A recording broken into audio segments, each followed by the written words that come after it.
이 시간 설교 말씀은 복음서 강의 22번째 시간입니다. 수가성 여인의 아픔이라는 주제로 말씀을 드립니다. 저번 주에 그렇게 말씀드렸죠. 예수님이 유대를 떠나 갈릴리로 가는 길이셨다.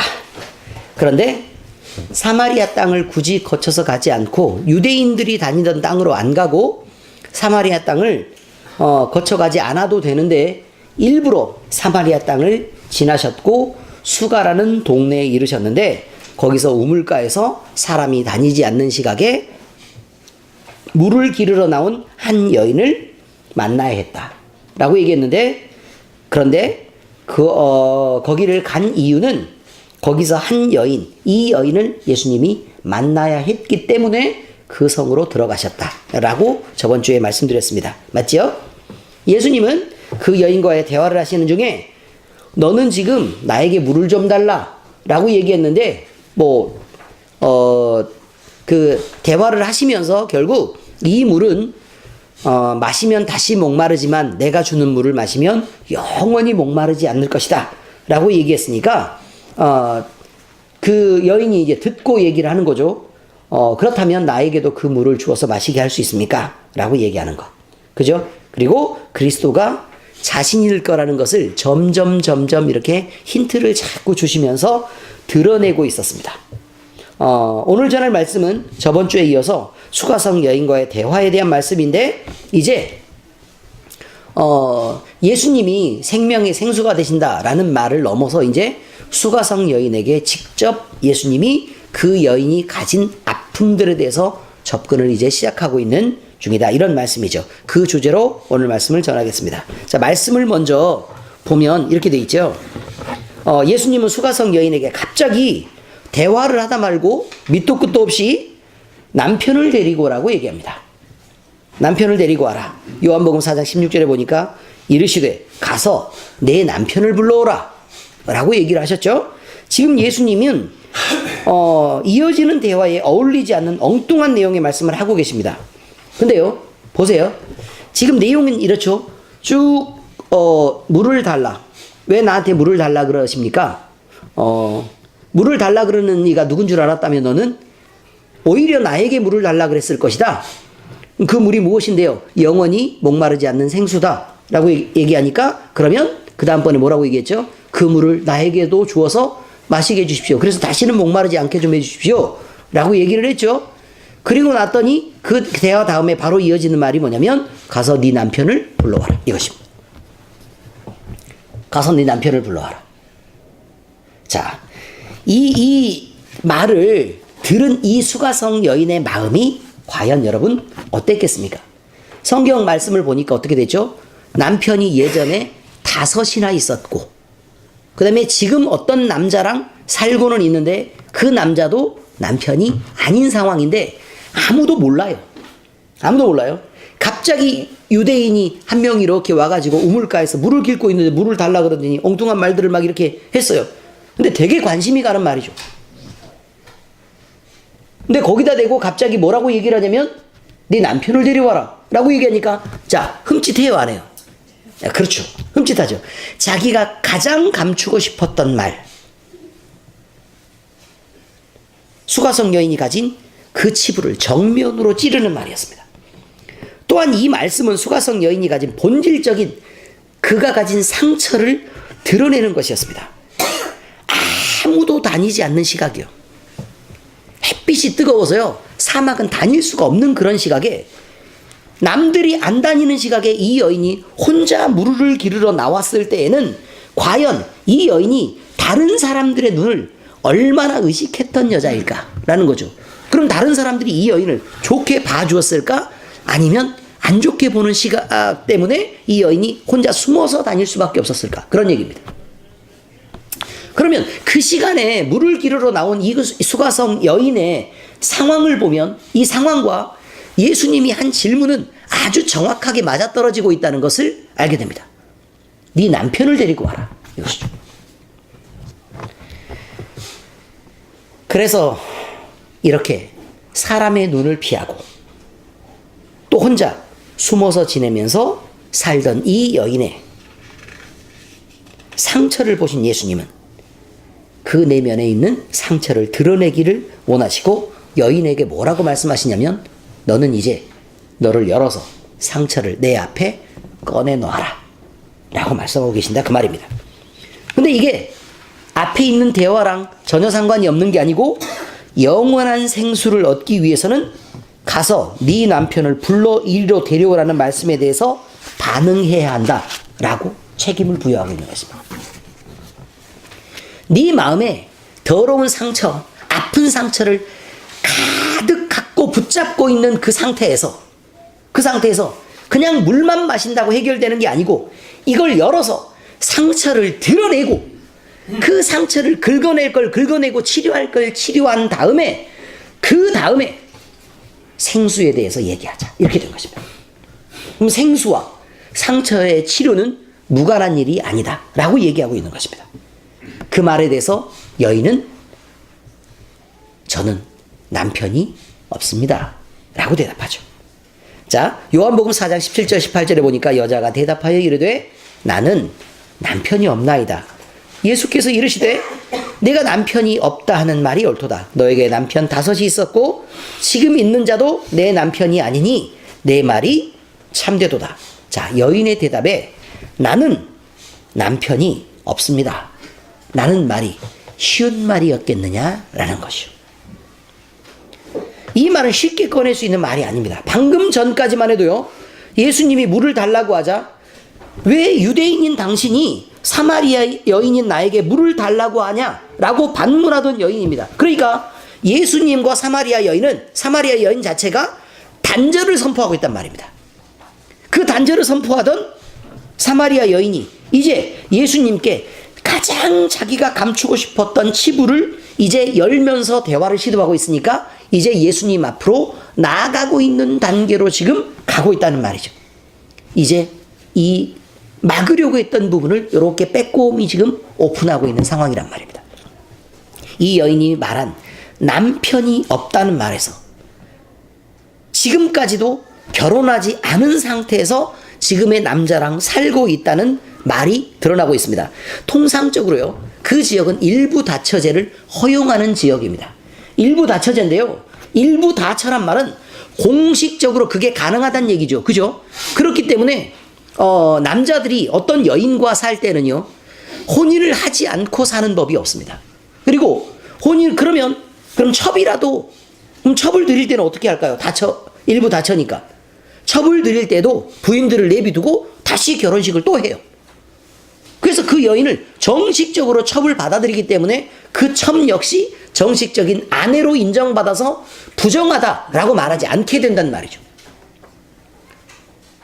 그런데 지금 이 여인이 남편이 없습니다 라고 얘기하는 것은 부인도 아니고 첩도 아니고 그저 살고 있는 중이다 이런 말이죠. 이것은 전통적으로 율법에서 정하는 규정을 범하고 있는 것입니다. 이 여인이 말한 우크, 에코, 안드라 라는 말이 있었어요. 이 말로 마음의 심각한 고민과 죄책감으로 힘들어하고 있음을 나타내는데 우크, 에코, 안드라라는 말은 나는 남편이 없습니다 라는 말입니다. 그리고 예수님은 그 말 다음에 얘기하죠. 네 말이 참되도다 라고 얘기합니다. 이것은 예수님이 네가 그러면 옳은 행동을 했다 라는 말이 아니고 네가 지금 내게 나아오고 있는 방향이 맞구나 라고 인정해 주시는 거예요. 그러니까 아픈 상처를 갖고 있는 사람이 자기의 아픔을 드러냈을 때 대부분의 사람들은 어떡하죠? 집사님 나한테만 좀 얘기해봐. 그럼 내가 알아서 기도해 줄게. 내가 새벽마다 기도해 줄 테니까 걱정하지 말고 얘기해. 얼마나 그동안 아팠어 라고 얘기하다가 막상 이렇게 나는 남편이 5이 있었는데 지금 사는 남편도 실제 남편이 아니다 이렇게 얘기를 하면 그래? 네.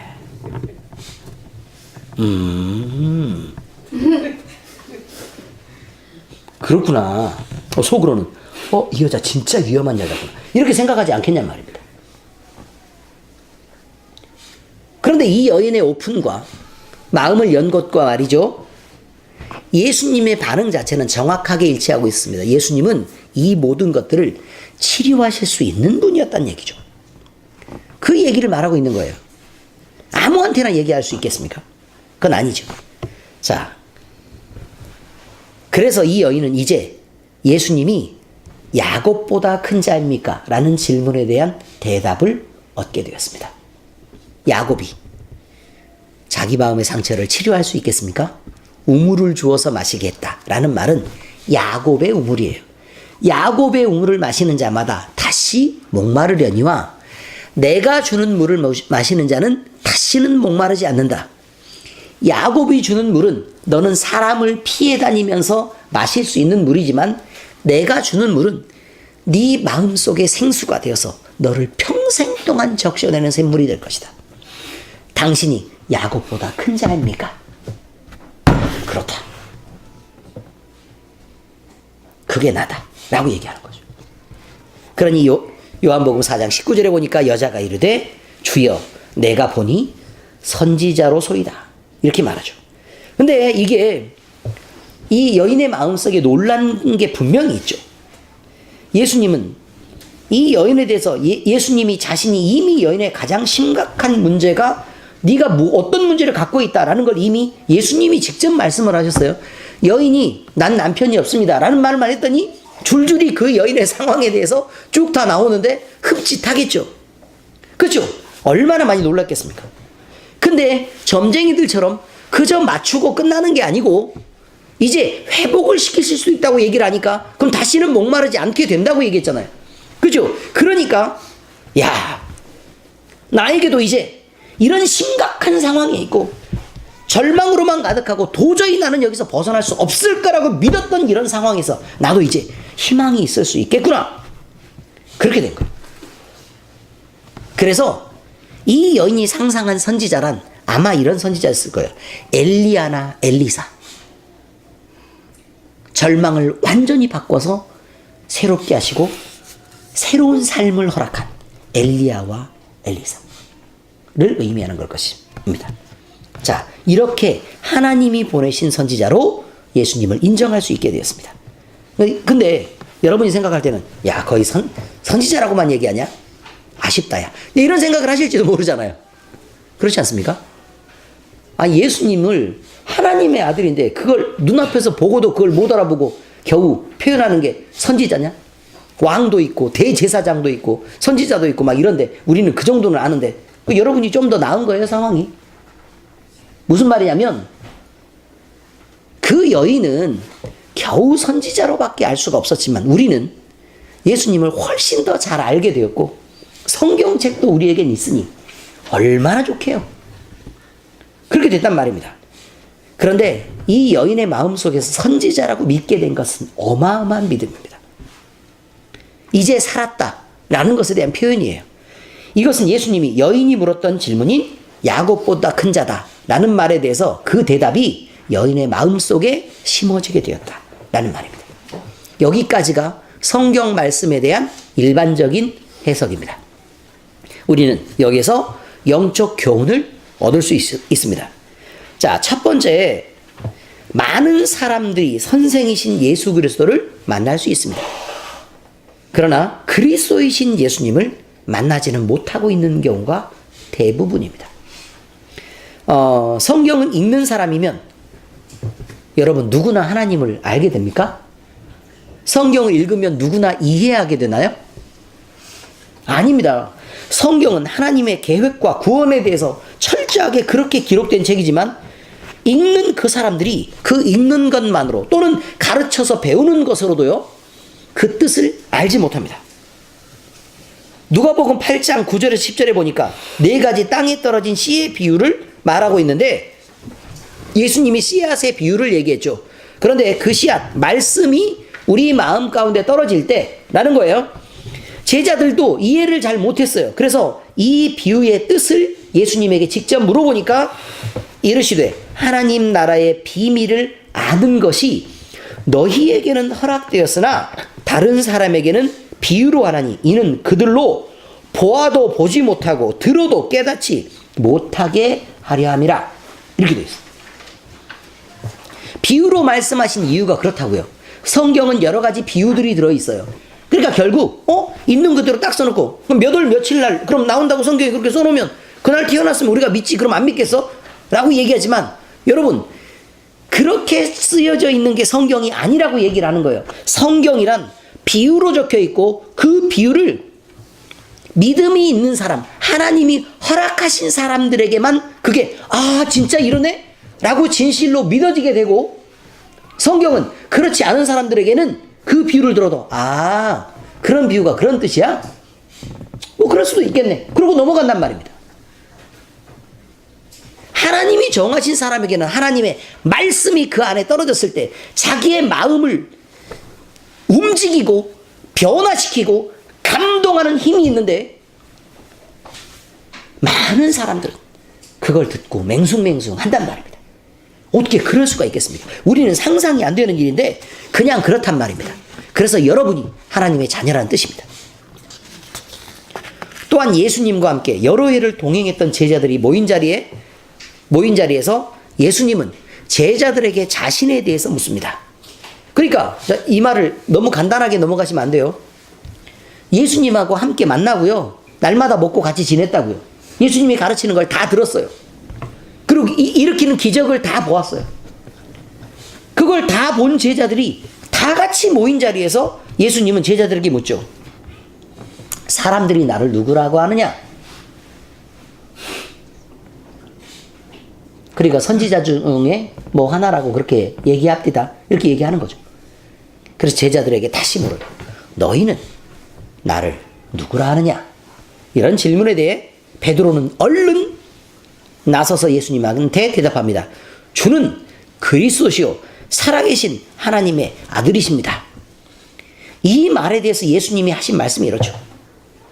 그냥 막 들은 대로 막 이렇게 잘 보이려고 그냥 그렇게 한 얘기가 아니에요. 생각하려고 한다고 쉽게 생각날 수 있는 말이 아니죠.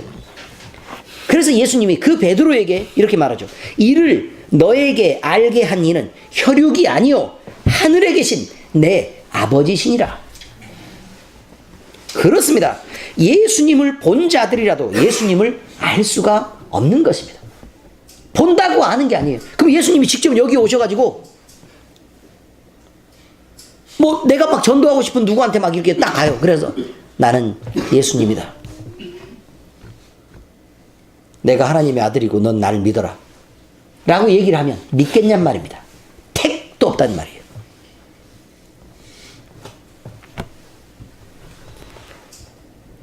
많은 사람들 중에 하나님의 특별한 계시를 받은 선택받은 몇몇 극소수만 예수님이 그리스도이신 것을 알아볼 수 있게 되는 것입니다.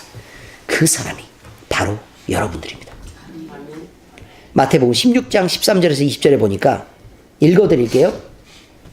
예수께서 빌립보 가이사랴 지방에 이르러 제자들에게 물어 이르시되 사람들이 인자를 누구라 하느냐? 이르되 더러는 세례 요한, 더러는 엘리야, 어떤 이는 예레미야나 선지자 중에 하나라 하나이다. 이르시되 너희는 나를 누구라 하느냐? 시몬 베드로가 대답하여 이르되 주는 그리스도시요 살아계신 하나님의 아들이시니이다. 예수께서 대답하여 이르시되 바요나 시몬아 내가 복이 있도다. 이를 내게 알게 한 이는 혈육이 아니요 하늘에 계신 내 아버지시니라. 또 내가 내게 이르노니 너는 베드로라. 내가 이 반석 위에 내 교회를 세우리니 음부의 권세가 이기지 못하리라. 내가 천국 열쇠를 내게 주리니 내가 땅에서 무엇이든지 매면 하늘에서도 매일 것이요 내가 땅에서 무엇이든지 풀면 하늘에서도 풀리리라 하시고 이에 제자들에게 경고하사 자기가 그리스도인 것을 아무에게도 이르지 말라 하시니라. 이렇게 돼 있어요. 여러분, 이걸 보면요, 여러분이 분명히 도전을 받아야 되는 말이 있어요. 도전을 받아야 되는 말. 잘 들으세요. 내가 천국 열쇠를 내게 주리니 네가 땅에서 무엇인지 매면 하늘에서도 매일 것이요 내가 땅에서 무엇이든지 풀면 하늘에서도 풀리리라 라고 얘기했는데 그 이유가 그 위에 나와 있어요. 너는 베드로라. 내가 이 반석 위에 내 교회를 세우리니 음부의 권세가 이기지 못하기 때문에 그렇다 라고 나와 있죠. 그럼 교회된 우리는 기도하면 우리가 매일 때 하나님이 매시고 우리가 풀 때 하나님이 푸신다는 얘기 아닙니까? 그래요, 안 그래요? 자, 그러면 성경 말씀이 일단 이건 사실인 것은 아시죠?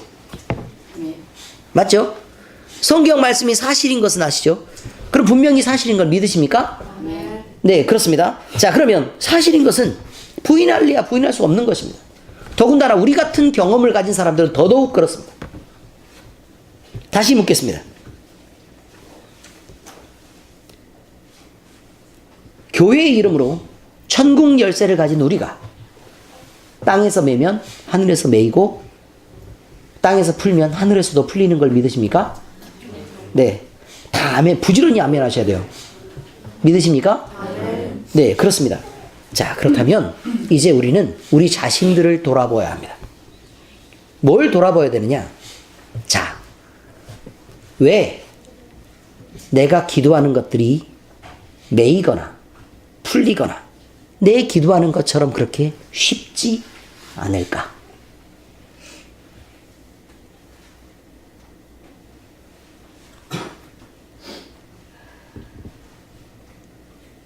왜 내가 매려고 하는 게 매지지도 않고 풀려고 하는 게 풀리지 않을까? 그것은 우리가 온전한 교회로 서지 못했기 때문에 그렇습니다.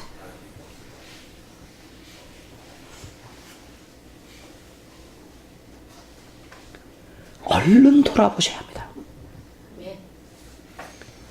빨리 돌이키셔야 합니다. 그렇지 않으면 여러분들이 그 좋은 권세를 갖고도 그 권세를 전혀 사용할 수 없게 됩니다. 하나님의 교회는 하나님이 자기를 나타내신 이러한 특별한 계시를 바탕으로 해서 세워진 것입니다. 그렇다면 왜 많은 사람들은요, 또 그 사람들을 포함한 우리는 예수님을 인생의 모범이 되는 선생으로밖에 만나지 못하느냐, 이런 질문을 드릴 수밖에 없습니다. 그것은 죄가 만들어낸 이성의 왜곡 때문에 그렇습니다. 이성의 왜곡은 첫째로 자기 중심적 사고를 나타냅니다. 아담과 하와가 마귀의 말을 경청하여 선악과를 먹은 것은 자기 스스로 하나님처럼 자기를 높이기 위한 것이었습니다. 여러분이 여러분 자신이 주장하는 것을 더 인정받으려고 다른 사람을 높이지 않는 것, 내 마음이 위로받는 게 더 소중하고 다른 사람의 마음의 상처를 고려하지 않는 것, 내 입장은 중요하고 다른 사람의 입장들은 덜 중요한 것, 이것 모두는 죄에 따른 이성의 왜곡입니다. 하나님, 여기에 하나님의 교회를 세우신 적이 없습니다. 믿음이라는 이름으로 거짓말을 일삼는 것, 숨어서 죄를 행하고 그 죄를 하나님이 안 보실 것이라고 믿는 것, 이것들 모두 여러분이 하나님을 경멸하고 무시하는 것입니다. 아무도 보지 않는 자리에서도 하나님을 인식하고 하나님이 항상 함께 하시는 것을 아는 것, 이것을 믿음이라고 얘기합니다. 이런 출발점에서 시작된 인간의 이성 왜곡은 모든 상황을 자기 중심적으로 이해하고 해석하려는 습관들로 집을 지어오는 것입니다. 자기만의 아성을 쌓고 자기와 생각이 다른 사람들을 오히려 거리를 두고 적으로 규정하며 생각이 다른 사람들이 다가오면 오히려 방어하고 싸워서 이기려는 죄의 본능으로 사로잡히게 됩니다. 그래서 관계 속에서 쉽게 공격하고 쉽게 상처를 주며 때로는 그 사람의 마음이 심하게 다쳐서 그 안에 생명이 사그러지는 것까지도 서슴지 않습니다. 그래서 얼마만큼 흔들릴지가 전혀 고민이 되지 않습니다. 인간적으로 유익이 되는 것을 선택하고 겉으로 손해가 된다면 그것들을 공격해내는 이런 상황들은 죄로 인한 이성의 왜곡으로부터 시작된 것입니다. 이것은 분명히 말씀드리지만 하나님이 아닙니다, 여러분. 이성의 왜곡은 외모로 사람을 보게 만듭니다. 하나님이 주신 사람에게 부여한 통찰력을 사람들은 상실하고 말았습니다. 인간은 사물이나 생명 또는 인간의 본질과 가치를 그래서 볼 수 없게 되었습니다.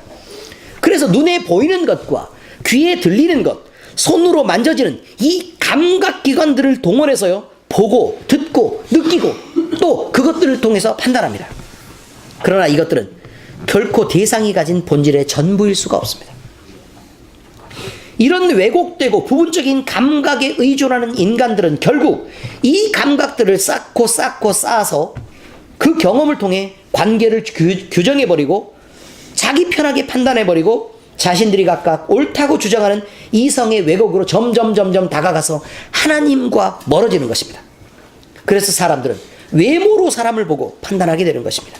다시 말하지만 이것은 이성의 왜곡입니다. 결코 하나님이 아닙니다. 이성의 왜곡은 하나님마저 자기 마음대로 상상해서 만들어냅니다. 금송아지입니다.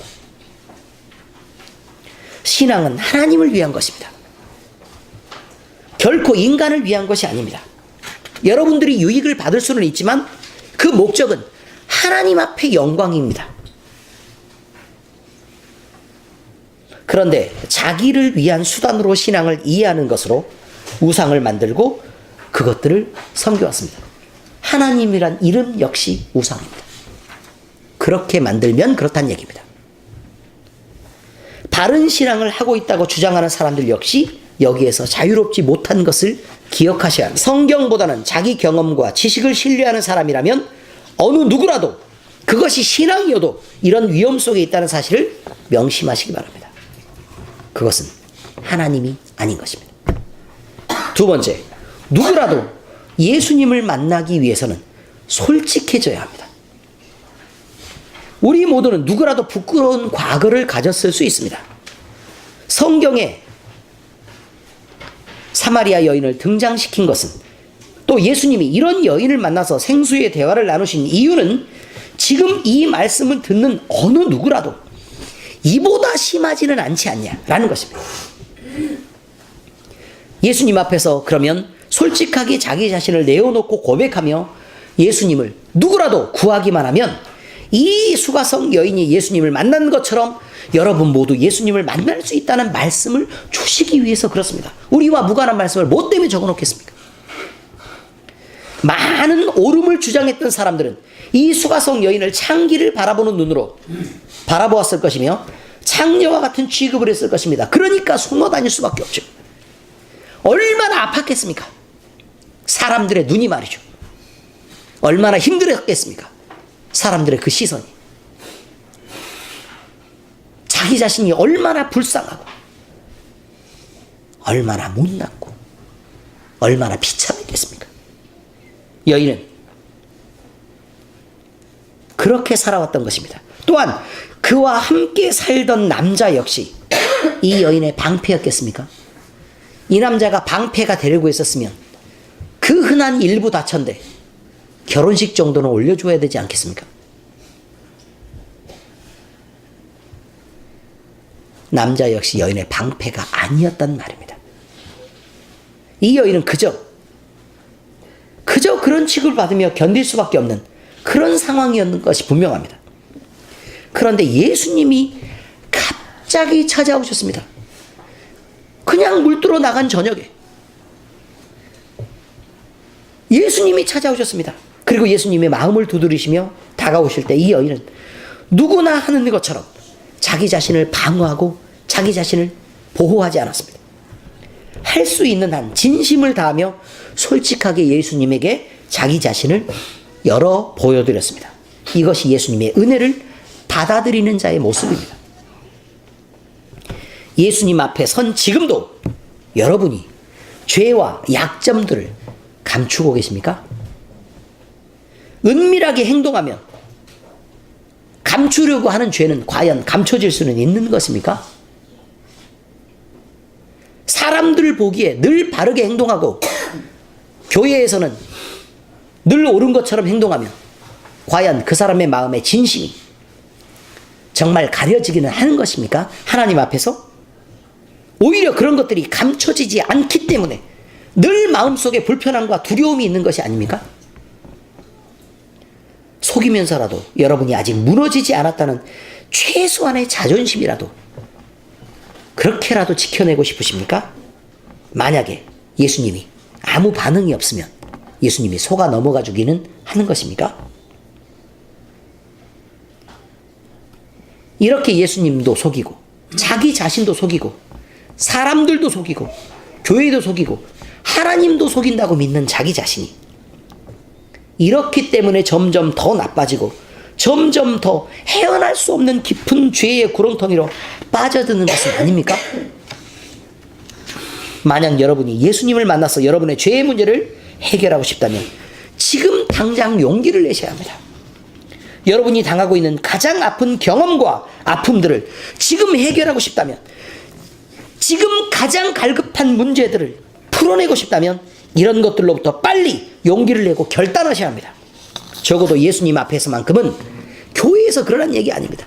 사람들 앞에서는 어떻게 행동하더라도 예수님을 개인적으로 만나는 그런 상황에서 여러분은 여러분의 모든 것을 열어놓고 솔직해지셔야 합니다. 그것이 예수님을 만나는 유일한 길입니다. 용서받은 한 여인이 있었습니다. 그녀는 예수님을 만나자 자기 자신의 과거와 죄의 사슬을 완전히 끊어버리는 결단을 했던 여인이 한 명 있습니다. 성경에 나옵니다. 그리고 그 죄와 죄의 습관들로부터 완전히 돌아선 여인이 있는데 제가 소개시켜드리려고 합니다.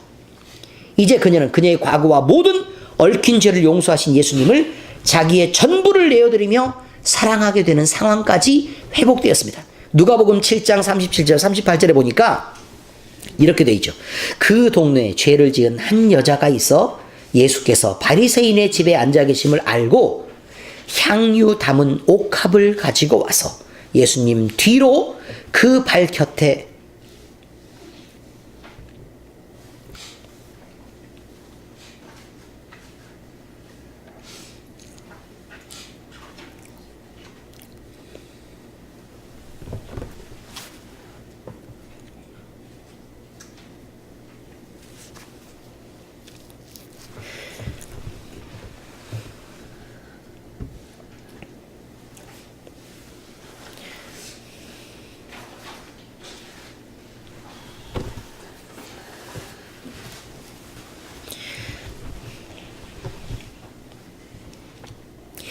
예수의 뒤로 그 발 곁에 서서 울며 눈물로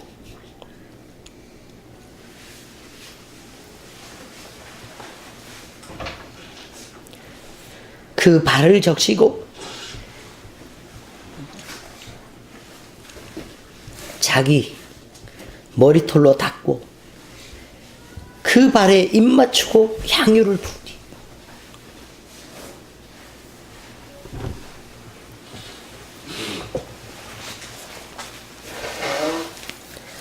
죄송합니다.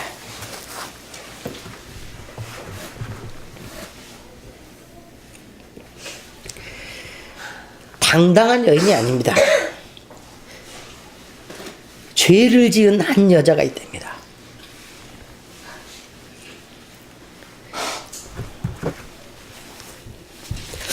예수님이 앉아 계신 곳을 찾아옵니다. 향유를 담은 옥합이다 라는 말이 무슨 뜻이냐면요, 그때 당시에 기생들이 말이죠. 기생들이 자기의 몸을 팔고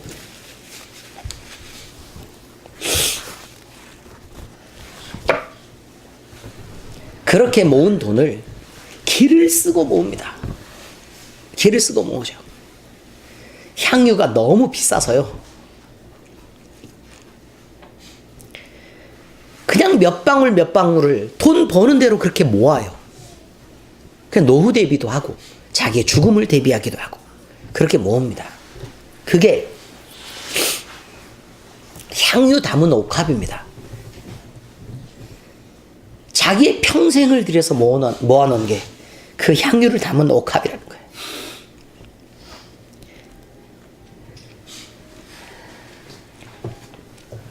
예수님의 앞으로 나오지도 못하고 뒤로 숨어 들어가서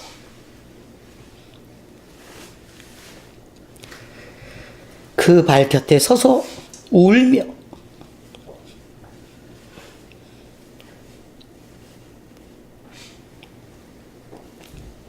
눈물로 그 발을 적시고 자기의 머리털로 닦고 그 발에 입맞추고 자기의 전 재산인 향유를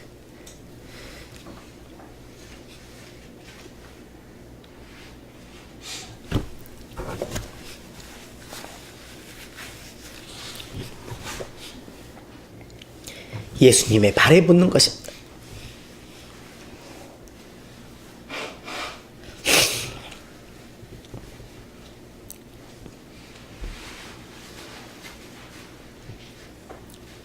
여러분, 우리 모두에게는 기회가 있습니다.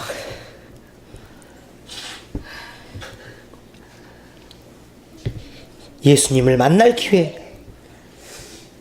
솔직해질 기회, 죄를 고백할 기회, 그리고 내 모든 죄를 용서받을 기회. 이 모든 기회가 지금 있습니다. 그리고 그 기회는 이 말씀을 듣고 있는 지금입니다.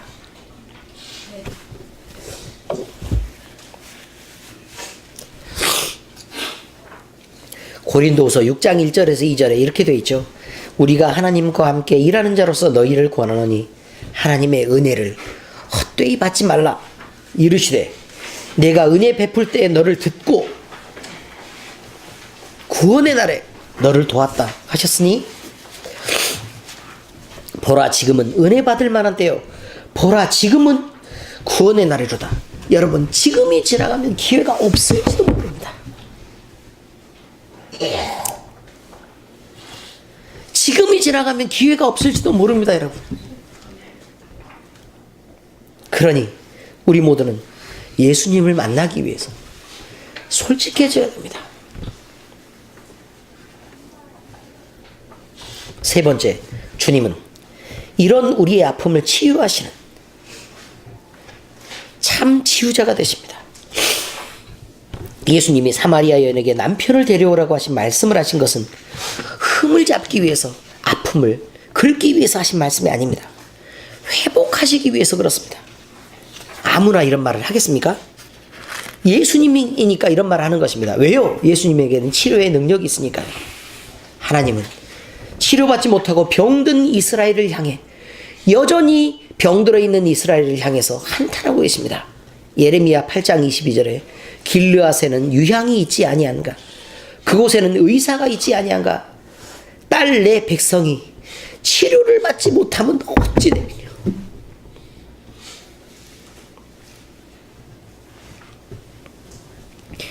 예수님은 우리의 참 쉼이 되시며 참 안식이 되십니다. 그러므로 말씀하십니다.